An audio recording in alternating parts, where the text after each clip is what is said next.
I am presenting Union Gospel Press's Sunday School Lesson number 3, Sunday, June 16th, 2024. Happy Father's Day.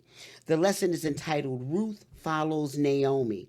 Lesson text comes from Ruth chapter 1, verses 1 through 9, verse 14b, and verse 16.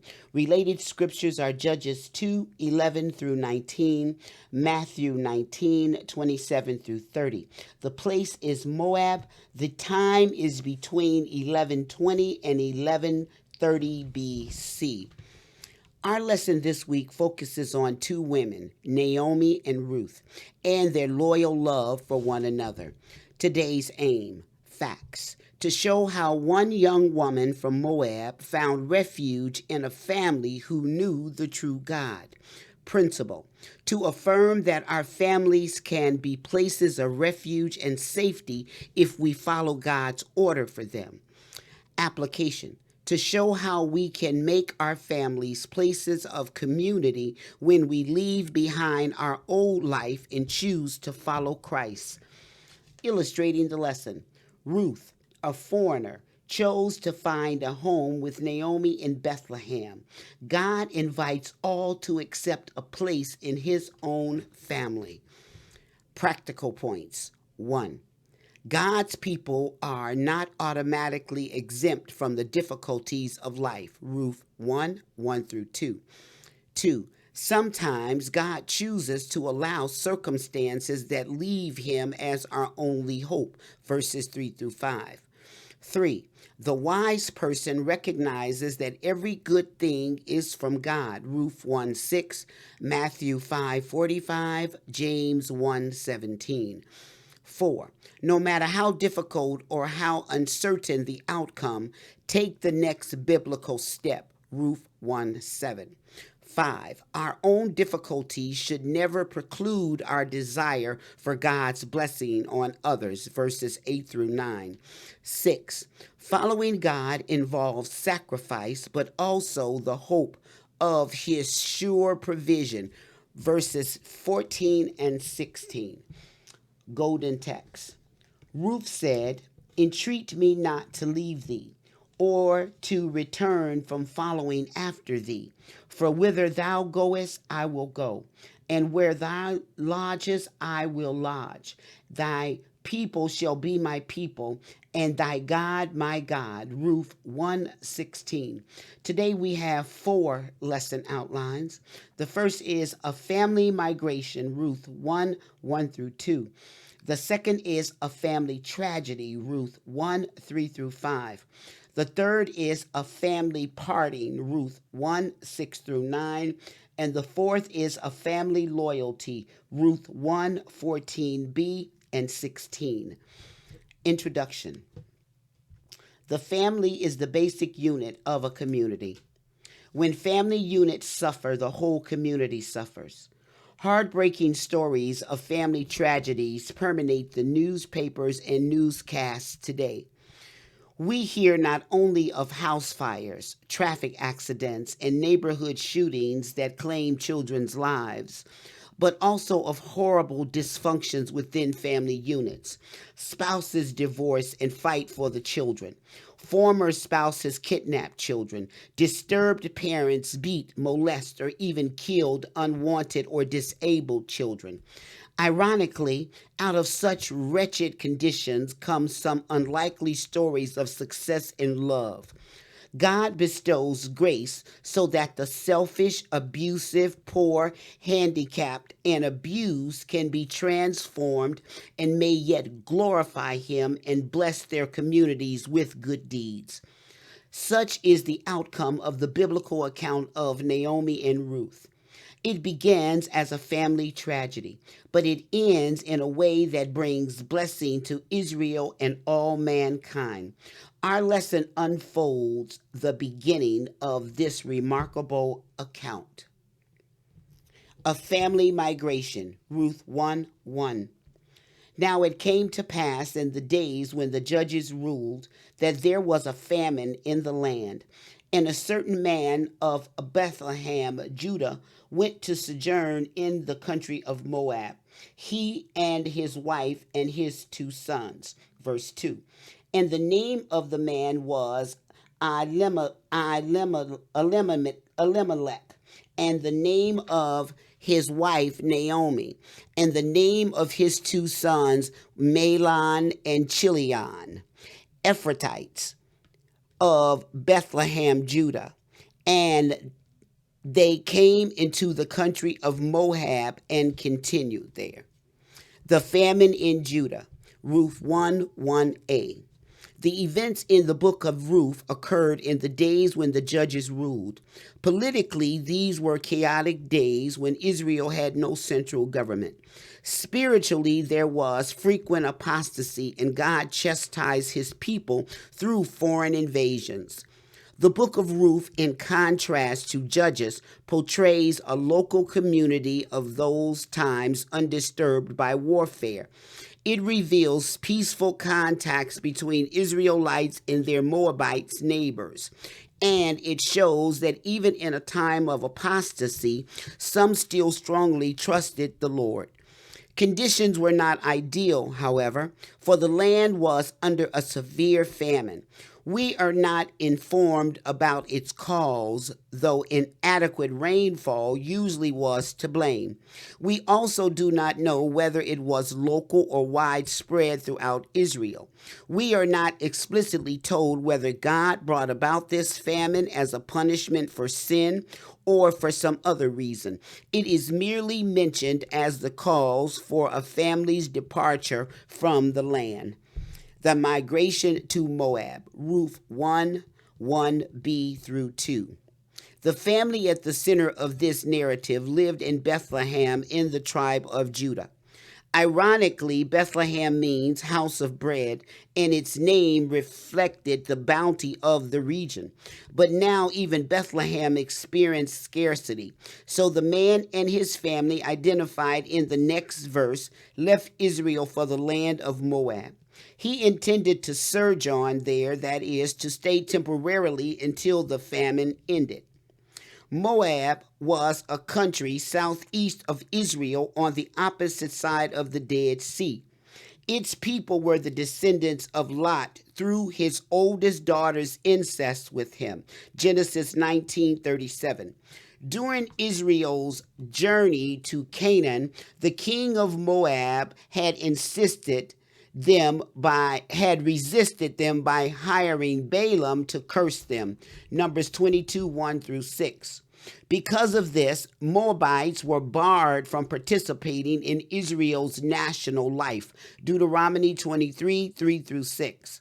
Nevertheless, some persons of these nations had friendly relations. The persons in the migrating family are identified in Ruth 1 and 2. The head of the household was Elimelech, whose name means my God is king. His wife was Naomi, whose name means pleasant or delightful. The names of their sons may hint at physical problems. Mahlon, weak, sickly, and Chilion, wasting, piney. These people are called Ephrathites. Ephrathite was the original name for Bethlehem. Genesis 35:19, Micah 5:2. Thus, an Ephrathite was simply an inhabitant of Bethlehem, though this older designation may indicate that they were descendants of one of the older established families of the area. The migrate even temporarily to a foreign land was a drastic measure, and Elimelech had been criticized for doing so. Why could he not trust God to supply his family needs in Bethlehem? Others apparently stayed there and survived. Were not the hardships that followed this family evidence that they were out of God's will? Yet the text does not condemn or praise Elimelech, and we must take care not to reach hasty conclusions. A family tragedy, verse 3. And Elimelech, Naomi's husband died, and she was left and her 2 sons. Verse 4. And they took them wives of the women of Moab. The name of one was Orpah, and the name of the other Ruth. And they dwelled there about 10 years. Verse 5. And Mahlon and Chilion died also, both of them, and the women was left of her 2 sons and her husband. The death of Elimelech. Ruth 1:3. This family escaped the famine only to suffer more severely. First, Naomi's husband died. With only this bare statement, we do not know how long they had been in Moab when this occurred, or what their economic condition was at the time. But we do know that the words, and she was left, carried serious implications. The death of a family head would have been a severe blow even in Bethlehem, for it would deprive her of all livelihood. How much worse when it happened in a foreign land. Naomi was left with her 2 sons, which in her circumstances was more a blessing than a burden. They were probably young adults at this time and could work to support themselves and their mother. Naomi could also take comfort that despite their father's death, they could perpetuate the family's name. The marriage of the sons. Ruth 1:4. We might expect Naomi and her sons to return to Bethlehem after the death of Elimelech. There they would at least have the support of their community. Instead, they put down roots more firmly in Moab when the young men married Moabite women. The names of the 2 wives were Orpah and Ruth. This text does not tell us which wife married which man. We only learned in 4:10 that Ruth was married to Mahlon. Although the Mosaic law does not specifically forbid intermarriage with Moabites, it does strongly imply that it was ordinarily sinful. Deuteronomy 7:1-6, 23, 6-7. Nehemiah confirmed this when he pronounced a curse on Israelites married to Moabites. Nehemiah 13:23-27. Such intermarriage posed a spiritual danger since Moab worshipped a false god. Numbers 21:29. In fact, it was Moabite women who seduced Israel to worship Baal-peor in the wilderness. 25:1-3. These marriages entailed perils that were best to avoid. Boaz's marriage to Ruth may be the only recorded lawful marriage to a Moabite in the Old Testament. Israelites could marry converts. After this, Naomi and her sons continued to live in Moab. About 10 years, Ruth 1:4 could refer to either the time after they arrived or the time after the marriages. In either case, the intended land of sojourn had seemingly become a permanent residence. The death of the sons. Ruth 1:5. Now, without explanation, the deaths of the 2 sons are reported. This left Naomi in a most pitiful condition. The family had disintegrated. The only ones left were 3 widows, and the 2 young women could be of little help to Naomi. She was deprived of all income and faced a future of poverty. In that time, a woman without a man's support was destitute, for economic life centered around the family. Naomi also faced the end of the family name, for she was too old to bear more sons. With the utter hopelessness of her situation must have come questions. Was there any meaning in this? Why did God allow it to happen? Was she in any way responsible for all of this? A family party. Verse 6. Then she arose with her daughters-in-law that she might return from the country of Moab, for she had heard in the country of Moab how the Lord had visited his people living, giving them bread. Verse 7. Wherefore she went forth out of the place where she was, and her 2 daughters-in-law with her, and they went on the way to return unto the land of Judah. Verse 8. And Naomi said unto her 2 daughters-in-law, Go, return each to her mother's house. The Lord deal kindly with you, as ye have dealt with the dead and with me. Verse 9. The Lord grant you that ye may find rest, each of you in the house of her husband. Then she kissed them, and they lifted up their voice and wept. The decision of Naomi. Ruth 1, 6 through 7. At least one piece of good news reached Naomi at this time. The Lord had visited his people in giving them bread. In his sovereignty, he had ended the famine in Judah. Naomi therefore decided to return to Bethlehem. Moab had no further attraction for her, and she had reason for wanting to escape its hold on her life and her memories. She would be better off among her relatives in Bethlehem. As she made her way homeward, her daughters-in-law accompanied her. They no doubt considered it their duty to do so. By marrying into an Israelite family, Orpah and Ruth had severed some ties with their own people. But now that their husbands had died, they were in an awkward situation. In a sense, they were women without a country, since their family ties on both sides had been dissolved. For the moment, Naomi was their only point of identification, so they went with her. Their willingness to break ties with their homeland and to enter an alien culture also gives evidence of a close bond of loyalty. They apparently love Naomi and refuse to let her face the future alone. Their affection speaks well of their character. It also speaks well of Naomi, whose godly virtues had attracted such loyalty.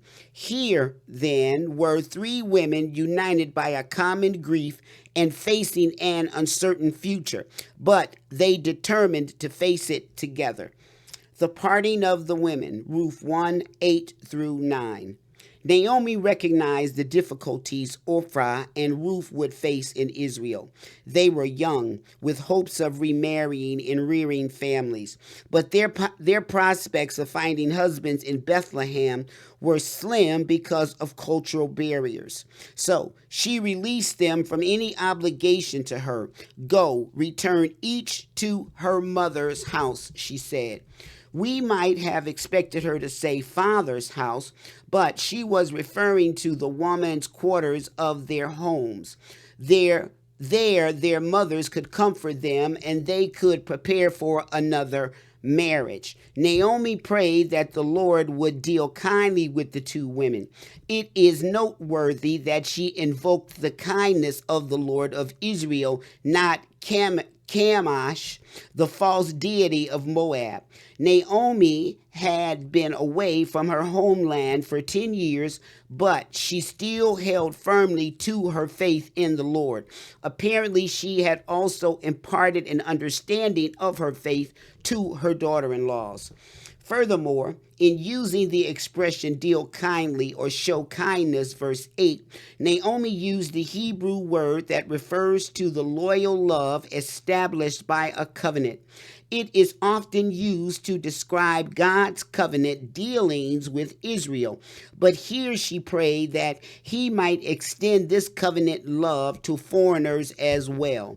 She had seen evidence of this same kindness in them when they had displayed to their husbands and to her. She then invoked the Lord's favor on these young women a second time.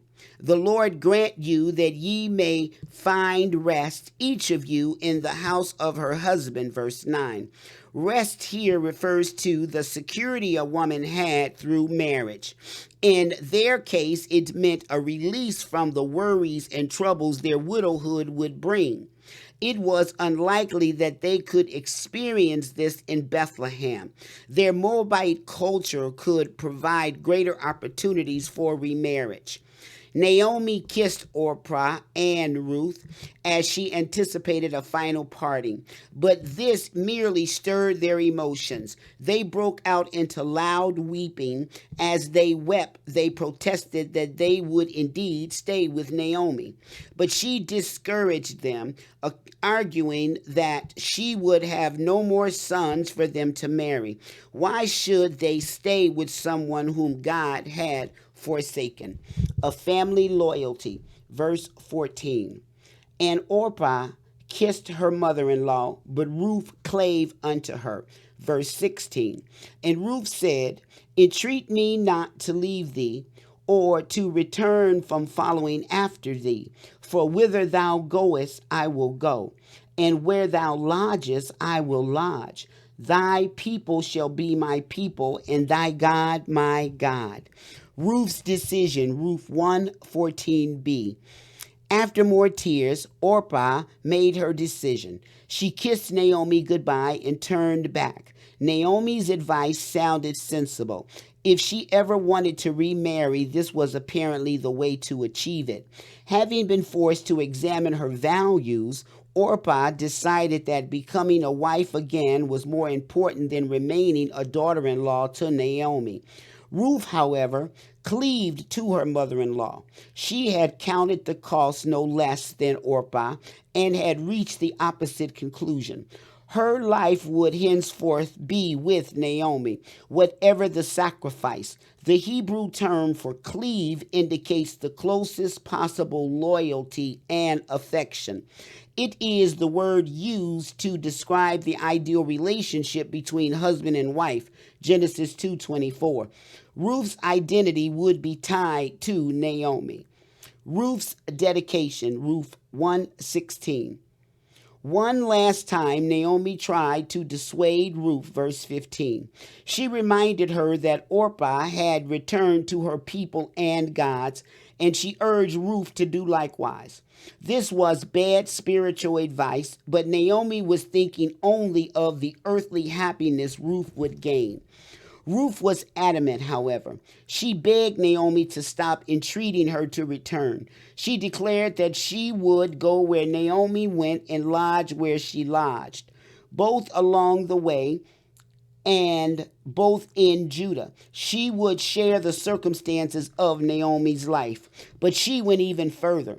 Thy people shall be my people. Ruth would cease being a Moabite and would identify with a new society with new customs and laws. This inevitably entailed a new spiritual identity. And thy God, my God. Ruth had seen a spiritual dimension in this Israelite family that she wanted for herself. She trusted the Lord and would worship him. Ruth declared that she would stay with Naomi until death separated them, and even then she would be buried at the same place. She concluded with a solemn oath to the God of Israel. Ruth's example remains a challenge for every subsequent generation to imitate.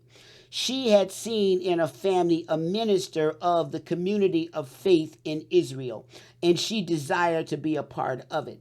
So she made a choice and commitment that altered her life and Naomi's. Questions. 1. How does the portrayal of life in Israel differ in the books of Judges and Ruth? 2. Where did Elimelech and his family live? Why did they go to Moab? 3. Who were the Moabites? How had they dealt with Israel? 4. What peril attended the marriage of Israelites and Moabites? 5. What tragedies befell this Israelite family in Moab? 6. What kind of future did Naomi face after her husband and sons died? 7. What factors led Naomi to decide to return to Bethlehem? 8. How did Naomi's daughter-in-laws initially respond when she urged them to return to Moab? 9. Why did Orpah return to her home? 10. What level of commitment it is expressed in Ruth's cleaving to Naomi? This concludes the Sunday school lesson for Sunday, June 16, 2024. Thank you for listening. God bless.